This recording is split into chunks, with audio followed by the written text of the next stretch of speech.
كل دون أحسن طاوة يلا مركل لي برنامج كريم فلقيت ورك وربحنا عبد الواسع قيمت وقيمت لبعض وجناي سديد دي ولا باطل ومعلمة أربعة ورك وربحنا عبد الواسع ورك تقدق جاي وربحنا كلا طاوة يلا كل بلا قيمت سمك على رئيسية بدحين هذا الكاسي براشيا فرار بوتين أياس دح قطبي إسلام مركل على رجول حركة يسوي دح مشاعية مقالة دمشق ذلك سي سوريا مدحوينها أيا بقشو أن لفيلي كنت جي ذلك سي سجو كقيب جلي أما كركسي كقيب جلي عيد أي ودبل دجان dadka todhagiska ama todhagis Christmas ka leeyahay todobada bisha Janaayo loo dabaldego ee qaybta ka kan dhinaca Kristaanku ay markaas u dabaldegeen waxa la arkayay isagoo ciidankiisa kala dabaldegaya guusha ay la gaareen dawladda dalkaasi Suuriya ay u heelanayaan waxa uu sidoo kale sawir la galay markaana kulan gaar ah la qaatay saaxiibkiisa uu ku agoogtay ee dalkaasi Suuriya mas'ala Bashar al-Assad waxa uu qoraal ay soo saartay wakaaladaha wararka ee dalkaasi Trabalka oo qayb ka ahaa sida markaana uu soo mariyay aqalka afayeenka aqalka Kremlin ninka leeyahay Dmitry Peskov uu sheegay in ay guul weyn ciidanka dalkaasi Russia ka gaareen dagaalkii muddada dheer halkaas ka socday madaxweynaha dalkaasi Russia Mr Putin waxa halkaas ka yiri dhamaan waxa la jooga ayuu muddo sanawaada kadib markii laga gaaray guush ugu weyn ee lagu dhowrayay madax banaanida hijritaanka soo celinta qarankii ayuu yiri dhamayska tirnaaye Suuriya isagoo sheegay in qof kasta oo mushaaxa ama qulqulo ayuu yiri wadooyinka waaweyn ee Dimashq uu sheegi karo arkara calaamadaha nabadgelyada iyo dib soo noqoshada nolosha si cad ayuu sheegay Mr Peskov oo la hadlayay wakaaladaha wararka Interfax RIA Novosti TASS ayaa dhamaantood u sheegay wakaaladooda wararka ay halkaas wateen in dalkaasi ay gacan bir ay kaga qabteen koox argixisa oo soo weeraray iyo dalalka reer galbeedka oo ayagu aan doonaynin in dalkaasi uu isku si ahaado dal wada jira waxa uu u sheegay Mr Assad inuu garab taagnaa doono ilaa iyo dhibicda ugu dambeysay dhiiga ee ku jiri doonta ciidanka dalkaasi Russia ciidanka Russia oo ciidanka Christmas ka gaar ahaan tan atadagiska uu la qaatay ayuu ugu ambaliyay guusha ay gaareen markaana wuxuu sheegay in ay yihiin ciidanka lagu seexdo ay ilaaliyaha danaha ayuu dalka Russia marka ay timaado inay ka faana celiyaan meelaha fogfog ee ka ilaaliyaan danaha dalkaasi Russia oo ah goobaha uu saameynta baaxadda ku leeyahay dhanka kalena daawadayaasha qiimaha leh ee wararka dhinaca ku saabsan gantaalaha iyo weerar celiska ay qaaday wayna soo socdaan waana wararka hadda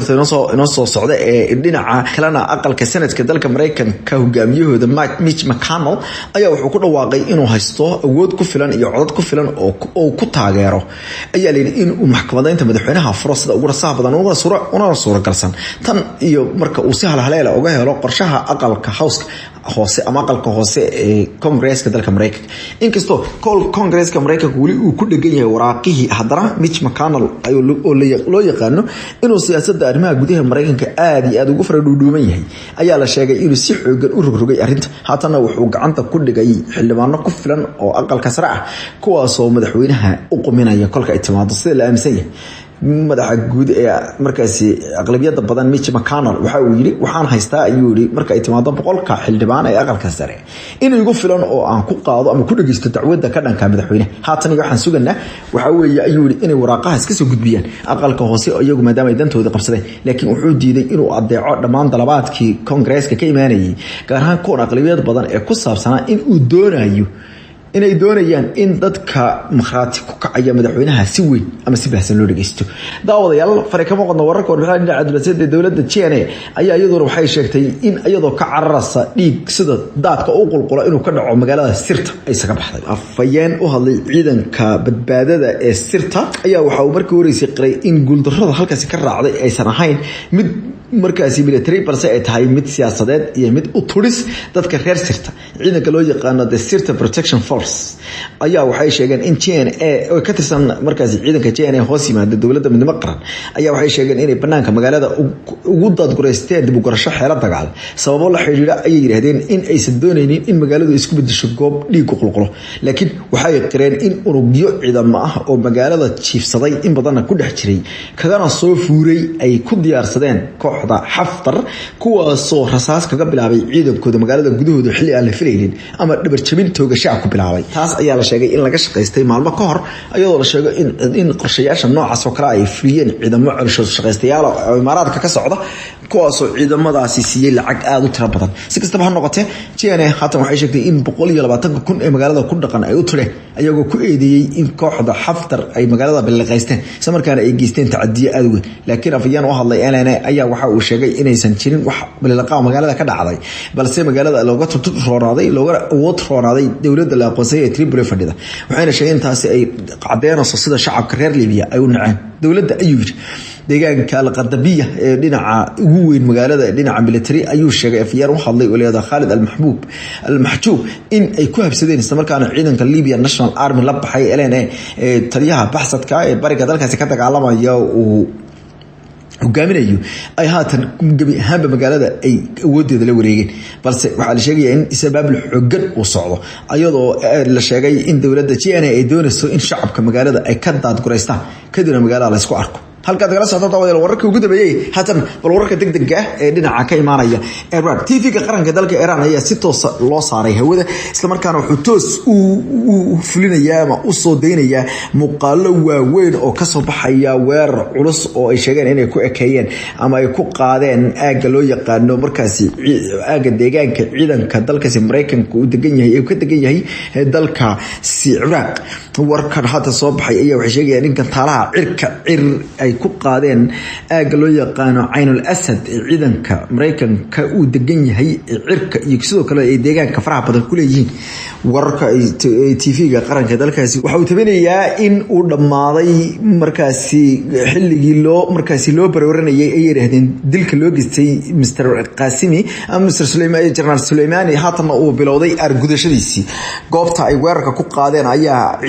saldhigga ciidanka cirka dalka Mareykanka ee Iraq fadhiya ee Ayn al-Asad la yiraahdo kaasoo ay ku dhaqan yihiin kumanaan ciidanka dalkaasi Mareykanka iyo qoysaskooda deegaanahan ay u degan yihiin. waxa ay la sheegay in 10 gantaalo ah oo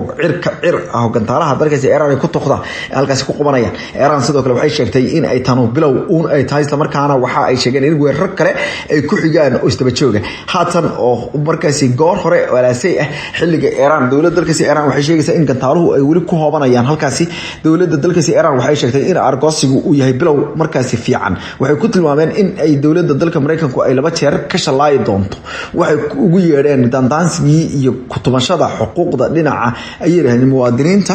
dalka Iran ee uu ku jiro ay yiraahdeen geesigii ama halyeeyigii weynaa. si kastaba ha noqotee wararka wali waa dawada shaqaalaha waa wali xilli hore in la ogaado khasaaraha. waxay iyagu wali sheegayaan in khasaare weyn ay u geysteen Mareykanka iyo dadkooda halkaas ku sugan. waxayna ku tilmaameen in weerarku uu noqon doono mid wax ku oola kolka ay timaado ay yiraahdeen in ay talaabooyinka ay qaadeen ay yihiin kuwo markaasi bilow ah oo haatan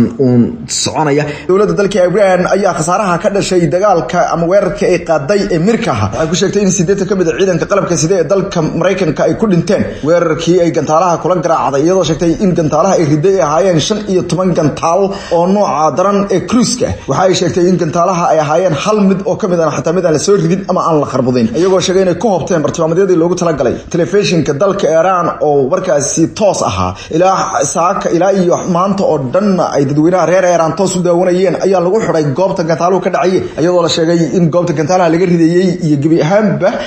hor socodka gantaaluhu ay sameynayaan ay toos u haysteen baa la yiri. kaamirooyinka satellite ku xidhan yihiin ee TV-ga 8 ka mid ah ciidanka argagixisada ee Mareykanka oo dhan waa ay geeriyoodeen. waxaana gabi ahaanba ciidanka Mareykanka ee agtanada ka yihiin haatan iyo wixii ka dambeeya koox argagixisada baa lagu yiri. warka TV-ga qaranka laga sii daayay taliye ciidanka qalabka sida oo ka tirsan Al-Quds ayaa sheegay in guul laga gaaray weerarka oo sheegay in lagu baabiiyay ciidanka cadawga ah fadhiya. wuxuu yiri hadii Washington ay dhaqaajiso waxay noqon doonaan talaabooyinka ugu xiga kuwa baaha isla markaana gobolka oo dhan gaara ayuu ku hanjabay taliska ciidanka qalabka sida Al-Quds. dhanka kalena dawladaha dalalka reer Yurub ayaa sheegay in ciidankooda aysan waxba ku noqonin weerarka. dalka Mareykanka ayaa la hadarta sheegay in khasaaraha dirsayaan. madaxweynaha dalka Mareykanka ayaa si kooban u sheegay in dhammaan la nabad qabo laakiin tafaasiil dheeraad ah ma bixin. wasaaradda gaashaandhigga Washington Pentagon ka leeyahay wax xaqiiq ah oo war arintaas wali kama sheegin dalka Norway wuxuu sheegay inaysan ciidankooda waxba noqonin sidoo kalena Denmark ayaa sheegtay inaysan ciidankooda ku dhiman Ciraaq waxay sheegtay in 22 gantaal ay soo dhaceen isla markaana ay sheegtay in ciidankooda ay u muuqato in ay ka bad qabaan dawladda dalka isku tag Imaaraadka Carabta waxay ku dhawaaqday in diyaaradeeda Emirates Airlines laga joojay in ay tagto dalka Ciraaq sidoo kalena dalal ay ka mid yihiin Hindiya iyo Pakistan waxay ka digeen in dadkooda ay aadaan Ciraaq isla markaana Britain waxay cambaaraysay weerarka iyadoo Iran ay sheegtay in uu dagaalku bilow yahay ayatullah dalka Iran ayatullah Ali Khamenei oo hadda toos u fadhiya TV-ga qaranka dalka ayaa sheegay in uu Mareykanka ka burinayo gobolka wuxuu ku dhawaaqay in uu amar ku siinayo dhammaan dadka u diiwaan gashan oo wala jeedo ururada gobolka ku sugan iyo dalka Iran ciidankiisa xoog badan buu inay isu diyaariyaan ka hufidda gobolka ee dalka Mareykanka waxaana uu sheegay in gabi ahaan Mareykanka hadii uu soo joogo gobolka uu noqon doono mid gubta dhanka kalena taliska ugu sareeya ama taliska amniga qaranka ee dalkaasi Iran ayaa warkii ugu dambeeyay ka soo saaraan weerarka waxay yiraahdeen waxa haatan diiradu ay saaran tahay 100 goobood oo kale hadii Mareykanku qasharta ma rido magaalooyinka Dubai iyo Haifa ayaa burburi doona sidoo kalena Tel Aviv ayaa loo gudbi doona hadii weerarku uu sii darsado ayaa lagu yiri warka qoraalka ee talisku akhriyay taliska ciidanka qalabka sida dalkaasi Iran sidoo kale waxay sheegeen in ay xaaladdu ka sii dari karto hadii Mareykanku uu isku dayo inuu aarti ka sameeyo jabka ka gaaray bay yiraahdeen xalay laakiin taliska ciidanka qalabka sida dalka Mareykanka iyo waaxda Pentagon ayaa la sheegay inay u fadhiyaan shir degdeg ah ayuu la sheegay in awaamiir ay ka sugayaan madaxweynaha dalka Mareykanka ayadoo xilliyeerayaasha ay wali ku baaqayaan in isdejiyo dalka Japan ayaa ku dhawaaqay in uu dhexdhexaadi doono dalalka wuxuuna sheegay in uu ka tuugi doono dalka Iran iyo dalalka kaleba inay xabadda joojiyaan dalka Japan waxa uu sheegay in ay gobolka u diri doonaan saraakiisha ugu sareeyay arrimaha dibadda afayeenka dawladda golaha wasiirada dawladda Japan Yoshida Suga waxa uu sheegay in gobolka oo dhan u baahan yahay xaalad degdeg ah wuxuuna sheegay in ay sida ugu rasaab badan Japan ay diri doonto shixnad dad ah oo doonaya inay dhexdhexaad ka noqdaan arinta maadaama ay labada dalba ay cilaaqaad wanaagsan leeyihiin sidoo kale qiimaha saliidda ayaa hawada kor ugu sii shareeray dahabka ayaa la jari waayay iyadoo ay u muuqato in xaaladda dhinaca dhaqaale adduunka ay ka sii darayso dhanka kalena diyaarad Iran ay ku socotay ama ka soo kacday garoonka diyaaradaha ee magaalada Tehran ee Iran ayaa burburtay diyaaradda oo ah Boeing 737 ayaa burburtay wax yar ka hor markii ay kacday iyadoo ay lahayd shirkadda diyaaradaha ee la yiraahdo Ukraine Airlines shirkadda diyaaradaha Ukrainian Airlines waxa ay sheegtay in dhammaan shaqaalihii iyo dadkii saarnaa ruuxna uusan ka baxsan shilkaasi oo ay ku dhinteen dhammaan 176 qof ee saarnaa kadib markii diyaaradda labadeeda matoor mid ahaan u qarxay markii ay ka duushay garoonka diyaaradaha ee Khamenei International Airport dadka saarnaa diyaaradda ayaa loo badinaya in badankooda ay haayeen dad u dhashay Iran waxaana sheegay in Iran ay tahay dhimashadii ugu badneed ee muddo 2 maalmood gudahooda gaadhay kadib markii isboorsigii xalay iyo shalay subax ka dhacay dalkaasi uu dad badan ku leedahay haatan waxa afayeen u hadlay dawladda dalkaasi Iran qaybta badqabka uu sheegay in aan la garanaynin sababta diyaaradda riday laakiin la hubo oo kaliya in diyaaradda labada mishiin midkood uu qarxay wakaalada wararka ee dalkaasi Ukraine ayaa soo xigtay safaaradda ay ku leeyihiin dalka Iran ayaa sheegtay in diyaaradda aan weerar argagixis lagu qaadin ama aysan dhibaato kale ku dhicin ayadoo sheegtay in ay tahay dhibaato caadi ah oo markaas soo gaadhay dhinaca waxa la badqabka diyaaradda Boeing oo la dhacaysa shilalkii ugu badnaa ayaa war qoraal soo saartay waxay sheegtay inay ka argagaxday dhicitaanka diyaaradooda kale diyaaradda waxay ku sii jeeday magaalada Kiev ee xarunta dalkaasi Ukraine daawasha qiimaha leh wararka way iska soo daba dhacayaan insha Allah wararka qodobo dambe iyo wixii soo kordhay oo maqli doontaan Mareykanku wali ilaa hadeerto war qoraal ma soo saarin runtiina wali ma uusan sheegin sida rasmiga ah dhibaatada iyo khasaaraha weyn ee halkaas ka dhashay si kooban bay uga hadlayaan ayatullah dalkaas wuxuu leeyahay dhibaaxa kulba indhaha uga dhufanay ciidanka argixisada ayaa ugu yeedhaan hadeerto ciidanka Mareykanka sidoo kale waxa la sheegayaa in ciidanka Mareykanku hadeerto badankooda ay ku sii qulqulayaan halkaas sidoo kale Qaasim Suleymani ayaa lagu qoray baa la gantaalaha halkaas loo diray waxaana la leeyahay Iran hadeerto way diyaar garowgii ugu dambeeyay bay ku jirtaa Mareykankuna Sanjabis weerar waa laga yaabaa inuu qaado dhanka kalena madaxweynaha dalkaasi Russia oo isagu ka soo kicitay mar kale kana soo laabtay dalka Suuriya ayaa haatan soo gaaray dalka Turkiga iyadoo oo xaaladda bariga dhexe ka sii darayso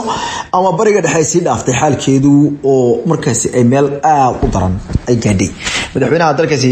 Mr Putin ayaa soo gaaray goobta lagu furayo Turkey Stream oo ah markaasi halka ay mari doonto saliidda dabiiciga ama gaaska dabiiciga iyo waliba tuumbooyinka laga soo jiiday dalkaasi Russia ee dhaxmari doona Turkey gaarsiina doona gaaska dabiiciga ee dalku iibi doono baa la yidhi dalalkaasi reer Yurub laakiin waxaa la sheegay in kulanka uu hareeyay xaaladda gobolka ka taagan qadiyaadka ugu waaweyn labada madaxweyne ay ka wada hadli doonaan ayaa waxaa miiska u horeeya saaran arrimaha Liibiya iyo Iran dowladda dalkaasi Turkiga ayaa doonaysa in ay dowladda Russia ku tirtirsiiso inuu ka baxo garabka Haftar maadaama ay ayagu aad isugu dhow yihiin saaxiibayihiin Mr. Erdogan ayaa la sheegay inuu geed gaaban iyo geed dheer u fuushan yahay in kulankan uu ka soo baxo in caloosha shaqaystayaasha reer Chechnya ay ka soo waariday dowladda dalkaasi Russia ay la noqoto isla markaana ay garabka Haftar baneeyaan ayadoo dowladda dalkaasi Turkigu ay ballan qaadayso in ay markaasi heshiisiinayso dowladda China iyo waliba dowladda dalkaasi Russia waxaa la sheegay in sidoo kale laga wada hadlay xiisadan ugu daran halkaas ka taagan daawasho qiimaha in waxa haddana soo gaaray miiskayga wararka ugu dambeeyay ee arinta gantaalaha ku soconaya ama weerarka ay qaaday dowladda dalkaasi Iran ee hadda weerar celiska ay qaaday waxaana markii ugu horeysay hadeerto hadlay qaar kamid ah madaxda Mareykanka oo arinta ka hadlay waxaana la sheegay in qofkii ugu horeeyay arinta ka hadla waxa ay noqotay afyeenka baarlamaanka dalkaasi Mareykanka Nancy Pelosi ayaa la sheegay in ay sheegtay in ay u duceynayso in ciidanka iyo qoysaska Mareykanka ee halkaas ku jira ay badbaadaan madaxweynaha dalka Mareykanka iyo guddiga amniga qaranka ayaa la sheegay in hadeerto ay shir degdeg ah iyagoo u fadhiyaan ayadoo la sheegay in madaxweynaha dalka Mareykanka iyo guddiga amniga qaranka ee Mareykanku ay ku wargeliyeen hadeerto weerarka ee dhacay iyo waliba sida ay wax u soconayaan waxaana la sheegay in madaxweynaha dalka Mareykanka durba loo sheegay xaaladana lala soconayo oo la eegayo ayaa waxa ka dhasha waxaa la sheegay in xogayaha dhinaca warfidinta dalka Mareykanka Stephen Gresham ay hadeerto u sheegtay warfidiyeenada Mareykanka oo email u soo dirtay in ay loo fadhiyo shir ayadoo la sheegay in ay shirka ay ku jirto gudihiisa loo ogolaaday inay email ka soo dhex dirto amniga qarankana laga wada hadlayo jawaabta la bixinayo laakiin waxa la sheegay ilaa hadda inaan jawaab la bixinaynin oo la darsayo waxa siday wax u socdaan ayaa la yiri ama ilaa hadeerto aan jawaab hadda dagaal wali uusan dhinaca Mareykanka ka imaanin waxa ay dowladda dalka Mareykanka sidoo kale la sheegay in khadka telefoonka ama dhinaca isgaarsiinta ay soo galeen saraakiil ku sugan ayaa la yiri xarunta la yiraahdo markaasi al-Asad ciidanka qalabka sida ee dalkaasi Mareykanka ay kaga sugan yihiin dalka Ciraaq waxaana la sheegay in 10 gantaal ay ku soo dhaceen ama 10 madfac ugu weyn ay ku soo dhaceen oo aha gantaalaha markaasi cirka ee dowladda dalkaasi adeegsatay waxa ilaa hadda la sheegay in ay u istaagay ama uu muddo istaagay ayaa la yiri weerar kale kalma yaqaano si bilaabo doono oo arinta si bilaabo doonto waa inuu la socon doonaa daawasha qiimaha leh waxaanu ogaan doonaa dhammaan ayaa la yiri arrimaha noocaas oo kala ah iyo waxa ka soo kordha wararkeena dambe daawasha qiimaha leh inta ku joojo qaybtan daawasha qiimaha leh